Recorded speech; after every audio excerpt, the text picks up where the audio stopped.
Welcome to பிரியாவின் மனதை தொட்ட சமையல். அனைவருக்கும் இனிய ஆங்கில புத்தாண்டு நல்வாழ்த்துக்கள். இன்னைக்கு நம்ம நியூ இயர் ஸ்பெஷலான நமக்கு வந்து கேக் ரெசிபி தான் பார்க்க போகிறோம். ரொம்ப ஈஸியாக பண்ணிடலாம். சாக்லேட் கேக் தான். சாக்லேட் கேக் பிடிக்காதவங்க யாருமே இருக்க மாட்டாங்க. எனக்கு ரொம்ப பிடிக்கும், என் குழந்தைங்களுக்கும் ரொம்ப ரொம்ப பிடிக்கும். கண்டிப்பாக நீங்கள் ட்ரை பண்ணி பாருங்கள். சாக்லேட் கேக் ரொம்ப ஈஸியாக பண்ணிடலாம். இப்போ சாக்லேட் கேக் எப்படி செய்கிறதுன்னு சொல்லி பார்க்குறதுக்கு வாங்க வீடியோக்குள்ளே போகலாம். ஃபஸ்ட்டு நம்ம வந்து கேக் ட்ரேயில் வந்து ஆயில் அப்ளை பண்ணிவிட்டு எல்லா பக்கமும் படுற மாதிரி நல்லா ஈவனாக வந்து ஸ்ப்ரெட் பண்ணி விட்டுக்கலாம். நீங்கள் இந்த மாதிரி ஆயில் அப்ளை பண்ணிக்கோங்க. அப்படி இல்லைன்னு சொன்னால் நீங்கள் வந்து மாவு இருந்ததுன்னா, கோதுமை மாவு இருந்ததுனாலோ இல்லாட்டி மைதா மாவு இருந்ததுனாலோ எல்லா பக்கமும் படுற மாதிரி ஈவனாக வந்து நல்லா ஸ்ப்ரெட் பண்ணி விட்டுக்கோங்க.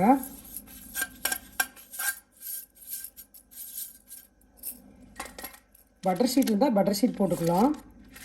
நான் பட்டர் ஷீட் கட் பண்ணி வச்சுருக்கேன். அதையும் போட்டுட்டு அதுக்கு மேலேயும் அப்படியே ஆயில் அப்ளை பண்ணிக்கலாம். ஏன்னா எதுக்காகனா அப்படின்னா தான் நமக்கு வந்து கேக் வந்து ஒட்டாமல் வரும்.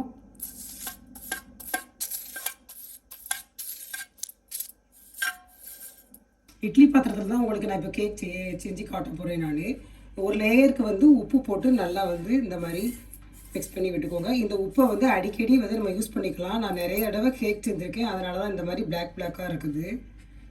இதை ஒரு 10 நிமிஷத்துக்கு நம்ம ப்ரீஹீட் பண்ணிக்கலாம். ஒரு ஸ்டாண்ட் போட்டுக்கிடணும். போட்டுட்டு ஒரு தட்டு போட்டு 10 நிமிஷத்துக்கு மூடி போட்டு மூடி வச்சிடலாம். ஒரு கனமான பாத்திரமாக எடுத்துக்கோங்க. நான் வந்து கோதுமை மாவில் தான் உங்களுக்கு வந்து கேக் செஞ்சு காட்ட போகிறேன். இது வந்து 200 கிராம் அளவு உள்ள ஒரு கப் அளவு நான் கோதுமை மாவு எடுத்துருக்கிறேன். நல்லா அழுத்தி எடுத்துக்கோங்க. மைதா மாவுனா ஒரு கப்பு நீங்கள் எடுத்துக்கோங்க. இது அப்படியே நம்ம வந்து எல்லாமே ஜல்லடையில் சளிச்சு சேர்த்துக்கிடணும். 1/4 cup cocoa powder, baking powder 1 teaspoon, 1/2 teaspoon baking soda, கொஞ்சமாக உப்பு சேர்த்துக்கலாம். அப்படின்னா தான் டேஸ்ட் வந்து உங்களுக்கு நல்லா தூக்கி கொடுக்கும். அதனால் இது எல்லாத்தையும் முதல்ல வந்து நல்லா ஜலிச்சு எடுத்துக்கலாம். ஏன்னா கொக்கோ பவுடர்லாம் கெட்டியாக இருக்கும், அதனால் இந்த மாதிரி ஜலிச்சு எடுத்துக்கலாம். இது எல்லாத்தையும் நல்லா மிக்ஸ் பண்ணி விட்டுக்கிடணும். ஏன்னு சொன்னால் நம்ம பேக்கிங் பவுடர் பேக்கிங் சோடா எல்லாம் சேர்த்துருக்கோம் நம்ம. அதனால் இது எல்லாத்தையும் ஒன்றா கலந்து வருத மாதிரி நல்லா மிக்ஸ் பண்ணி விட்டுக்கோங்க. எனக்கு கொஞ்சம் வந்து கோல்டாக இருக்குது, அதனால் என்னால் குரல் வந்து இப்படி இருக்குது.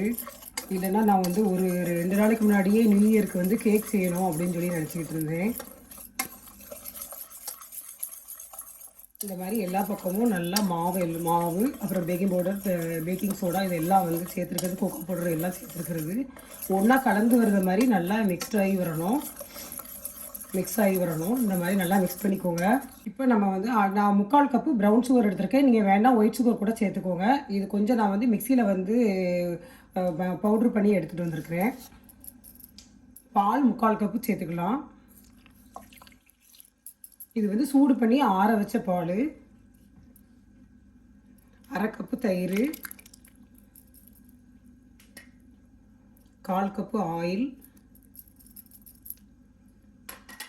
ரொம்ப ஈஸியாக பண்ணிடலாங்க. இது எல்லாத்தையும் சேர்த்து நல்லா கலந்து விட்டுக்கோங்க. அவ்வளோதான், டக்குன்னு இது எல்லாமே நம்ம ரெடி பண்ணி வச்சுருந்தோம்னா நம்ம டக்குன்னு கேக் ட்ரேயில் மாற்றிட்டு அப்படியே வேக வச்சு கேக்கை ரெடி பண்ணிட வேண்டியதான். இந்த நியூ இயருக்கு கண்டிப்பாக ட்ரை பண்ணி பாருங்க, ரொம்ப சூப்பராக இருக்கும்.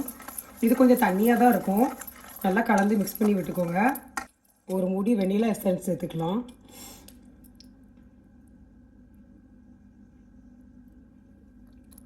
கொஞ்சமாக நட்ஸு கட் பண்ணி வச்சுருக்கிறேன். எந்த நட்ஸ் வேணாலும் நீங்கள் சேர்த்துக்கோங்க. நான் கொஞ்சமாக முந்திரி பருப்பு வந்து கட் பண்ணி எடுத்துருக்கிறேன். அதையும் சேர்த்துட்டு நல்லா மிக்ஸ் பண்ணி விட்டுக்கலாம்.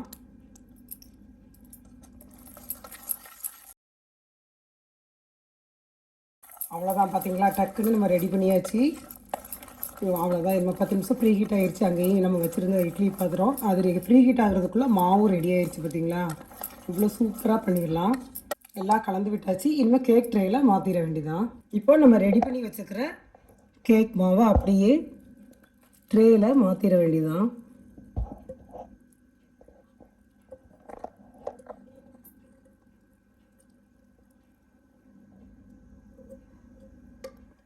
இப்போ இந்த ட்ரேயில் நம்ம வந்து கேக் மாவை மாற்றியாச்சு. இதை வந்து இந்த மாதிரி 2 தடவை தட்டி விட்டுக்கோங்க. ஏன்னா ஏர் பபிள்ஸ் இருந்ததுன்னா அதெல்லாம் வெளியில் வரணும். இது ரொம்ப ஈஸியாக பண்ணிடலாங்க. நம்ம வந்து ஃப்ரீ ஹீட் பண்ணி இட்லி பாத்திரத்தில் வந்து 10 நிமிஷம் ரெடியாகிறதுக்கு முன்னக்கூட்டி நம்ம இந்த கேக் மாவை வந்து எல்லாமே எல்லாமே ட்ரை இன்க்ரீடியன்ட்ஸ் எல்லாத்தையுமே நம்ம எடுத்து வச்சுட்டோம்னா டக்குன்னு வந்து எல்லாமே ரெடி பண்ணிடலாம். இந்த நியூ இயருக்கு கண்டிப்பாக ட்ரை பண்ணி பாருங்கள். கொஞ்சம் லேட் ஆயிடுச்சு. அனைவருக்கும் இனிய ஆங்கில புத்தாண்டு நல்வாழ்த்துக்கள். ரொம்ப சுலபமாக பண்ணிடலாம். கிட்ஸு கூட இதை பண்ணிடலாங்க வீட்டில். நம்ம ரொம்ப ஆரோக்கியமானதான ப்ரௌன் சுகர் தான் சேர்த்துருக்கேன். நீங்கள் வேணும்னா மைதா மாவோ இல்லாட்டி ஒயிட் சுகர் வேணாலும் சேர்த்துக்கோங்க. நான் வந்து எல்லோரும் ஆரோக்கியமாக நம்ம வந்து சாப்பிடணும், கிட்ஸுலேருந்து பெரியவங்க வரைக்கும் எல்லாருமே சாப்பிட்டோம் அப்படிங்கிறதுனால நான் வந்து இந்த மாதிரி பண்ணியிருக்கிறேன். கோதுமை மாவு வச்சு ப்ரௌன் சுகர் வச்சு பண்ணியிருக்கிறேன். நீங்கள் உங்களுக்கு எது வேணுமோ நீங்கள் யூஸ் பண்ணிக்கோங்க. ரொம்ப ரொம்ப ஆனால் சுவையாக டேஸ்டியாக இருக்கும்.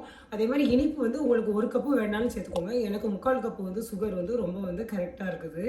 இதை வந்து நம்ம வந்து இட்லி பாத்திரத்தில் ஒரு 35லேருந்து 40 நிமிஷம் வரைக்கும் வேக வச்சு எடுத்துக்கலாம். ஒவ்வொருத்தர் வைக்கிற தீயினுடைய அளவை பொறுத்து மாறுபடலாம். நான் இப்போ வந்து ஒரு 30 நிமிஷம் ஆனதுக்கப்புறமே நம்ம வந்து செக் பண்ணி பார்த்துக்கலாம். இப்போ இட்லி பாத்திரத்தில் வந்து நம்ம வந்து வேக வச்சு எடுத்துக்கலாம். இப்போ இட்லி பாத்திரத்தில் மிதமான தீயில ஒரு 35லேருந்து 40 நிமிஷம் வச்சு பார்த்துக்கலாம். வச்சுட்டு மூடியை போட்டு மூடி வச்சிடலாம்.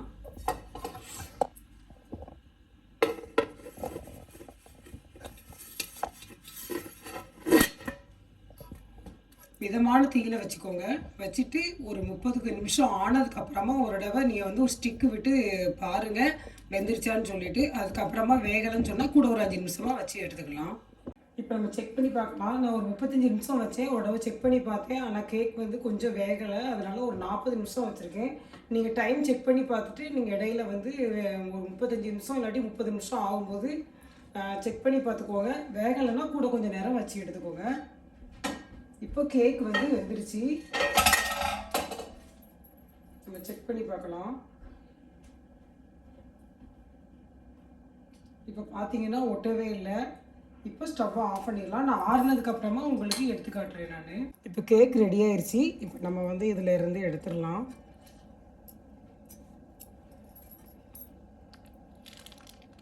நம்ம போட்டிருக்க பட்டர் ஷீட் அப்படியே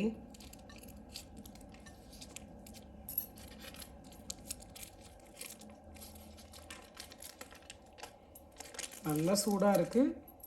அப்படியே தொட்டு பார்த்தீங்கன்னா சாஃப்டாக சூப்பராக இருக்குது. ஆறுனதுக்கப்புறமா உங்களுக்கு நான் பீஸ் போட்டு காட்டுறேன்.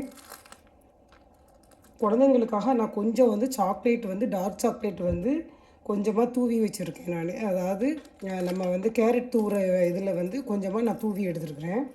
அது அப்படி லாஸ்ட்டு வந்து ஃபைனலாக வந்து நம்ம வந்து கேக் சாப்பிட்றதுக்கு முன்னாடி அதில் மேலே தூவிட்டு சாப்பிட்டோம்னா சும்மா சூப்பராக இருக்கும். இப்போது சாக்லேட் கேக்கில் மேலே வந்து கொஞ்சமாக நான் வந்து டார்க் சாக்லேட் வந்து இது கேரட் துருவுறதுல தூவி வச்சுருக்கிறேன். அதை வந்து அப்படியே கொஞ்சமாக மேலே வந்து குழந்தைங்களுக்கு கொடுக்குறதுக்கு இந்த மாதிரி போட்டு கொடுத்தீங்கன்னா சூப்பராக இருக்கும். லைட்டாக இப்படி தூவிக்கலாம்.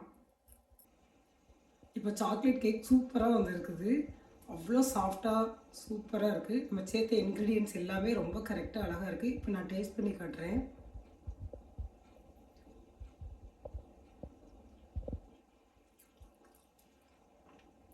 எனக்கு 3/4 கப்பு சுகர் வந்து ரொம்ப வந்து இனிப்பு சரியாக இருக்குது. உங்களுக்கு வேணும்னா 1 கப் அளவு வேணாலும் நீங்கள் சேர்த்துக்கோங்க. உங்களுடைய இனிப்பு சுவையினுடைய இதை பொறுத்து நீங்கள் சேர்த்துக்கோங்க. இந்த கேக் வந்து உங்களுக்கு கண்டிப்பாக பிடிக்கும்னு நினைக்கிறேன். இதில் வந்து எண்ணெய் வந்து நீங்கள் வாசனை இல்லாத எண்ணெயாக நீங்கள் சேர்த்துக்கோங்க. நான் அப்போ சொல்ல மறந்துட்டேன் நான். வாசனை இல்லாத சன்ஃப்ளவர் ஆயில் தான் நான் சேர்த்துருக்கிறேன் நான். நீங்கள் எந்த எண்ணெயாக இருந்தாலும் வாசனை இல்லாத ஆயிலை சேர்த்துக்கோங்க. கேக் ரொம்ப சுலபமாக பண்ணிடலாம். கண்டிப்பாக இந்த நியூ இயருக்கு ட்ரை பண்ணி பாருங்கள். ட்ரை பண்ணிவிட்டு எனக்கு கமெண்ட்ஸில் வந்து தெரியப்படுத்துங்க. நன்றி. உங்கள் இல்லங்களில் சமையல் மனம் மலரட்டும்.